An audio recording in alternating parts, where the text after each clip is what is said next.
जायफोर बिथांमोना जातिनि हारिनि अलखद समावबो पलिटिक्स खालामगासिनो दं। सोरबा मायबा मोनसे बुंबा UPPL निसो, सोरबा मायबा मोनसे बुंबा BPF निसो।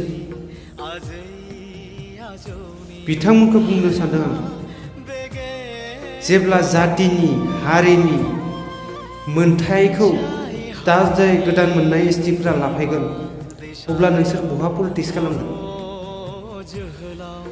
बहा पलिटिक्स खालामनो नागिरदों? जोंनि MCLA MLA सिटफोरखौ बिथांमोना लाफायजोबोबा बहा पलिटिक्स खालामगोन? सोरबा मायबा फंसे बुंबा UPPL निसो, सोरबा मायबा फंसे बुंबा BPF निसो। आरो UPPL BPF आ मोनसे पार्टीसो, बियो गाबोननो जोबस्रांलांगोन। नाथाय जोंनि हारिया हारि हिसाबै थाबाय थानांगोन, जाति हिसाबै थानांगोन, ट्राइबेल हिसाबै थानांगोन जों।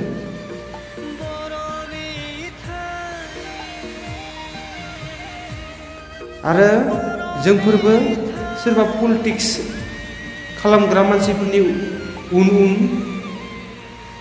मालाबाबो थांफानो नाङा। जुदि बिथांमोननि उन जों थांफायो, जोंनि हारि जाति सब जोबस्रांलाङो।